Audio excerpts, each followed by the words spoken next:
दोस्तों, मोर को भारत का राष्ट्रीय पक्षी कहा जाता है, लेकिन मोर को ही भारत के राष्ट्र पक्षी के रूप में क्यों चुना गया? और क्या वाकई में मोर के आंसुओं को पीकर मोरनी प्रेग्नेंट होती है? इसके अलावा मोर बारिश में ही क्यों नाचते हैं? ऐसे कई सारे सवाल हैं जिसके जवाब आपको नहीं पता होंगे। आज की इस वीडियो में हम आपको मोर से जुड़े कुछ ऐसे ही इंटरेस्टिंग और अमेजिंग फैक्ट्स बताने वाले हैं। लेकिन आपको बता दें, इस वीडियो को बनाने में काफ़ी मेहनत लगी है। आपको लाइक करने में केवल 1 सेकंड लगेगा। प्लीज़ दोस्तों, लाइक ज़रूर कर दीजिएगा। मोर नर है, इसलिए अंडा नहीं देता, लेकिन मादा अंडा देती है। हमारे यहाँ कथाओं में सुना जाता है कि जब सावन का महीना आता है तो मोर रोता है और उसके आंसू मोरनी पीती है और इसी तरीके से वो अंडा देती है। लेकिन ये सच बात नहीं है। सच बात तो ये है कि और पक्षियों की तरह ही मोर और मोरनी के बीच में संबंध बनाए जाते हैं। मोर मोरनी को आकर्षित करने के लिए अपने पंखों को फैलाता है, कभी कभी नाचता भी है। जब मोरनी शारीरिक मिलन करने के लिए अपनी इच्छा प्रदर्शित करती है तब मोर कूद के उनके ऊपर चढ़ जाता है और कुछ इस तरीके से उनके शारीरिक मिलन की वजह से मोरनी अंडे देती है और इसी अंडे से बच्चे पैदा होते हैं। मोरनी साल में जनवरी से अक्टूबर के बीच अंडे देती है और एक बार में 3 से 5 अंडे देती है। अंडा सेने और बच्चों की परवरिश की जिम्मेदारी अकेले मोरनी की होती है। अंडे से चूजे निकलने में 25 से 30 दिनों का वक्त लगता है। बचपन में नर और मादा मोर की पहचान मुश्किल होती है। 1 साल होने के बाद ही नर की पूंछ लंबी होने लगती है। मोर के बच्चों को थोड़े बड़े बदलाव पर उनके सिर पर कलगी आ जाती है। एक मोर औसतन 20 साल तक जिंदा रहता है।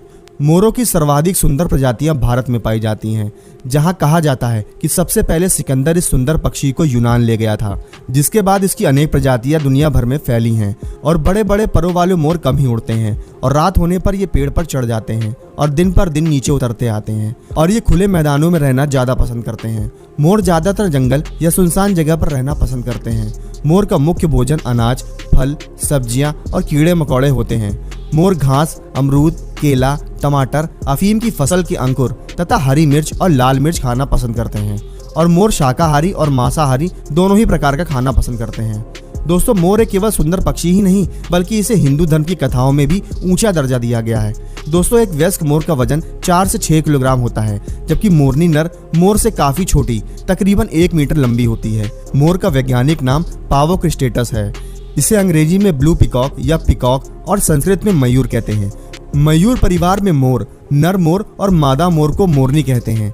इनमें से मोर आकार में अधिक बड़े और आकर्षक होते हैं। इसका शरीर चमकदार नीले रंग का होता है, जबकि मोरनी का शरीर ब्राउन रंग का होता है और उनके पास मोर के समान आकर्षक पूंछ नहीं होती है। मोर की 200 लंबे लंबे पंखों वाली शानदार पूंछ होती है, जिसपे नीले लाल सुनहरे रंग की आंख की तरह के चंद्रकार निशान होते हैं।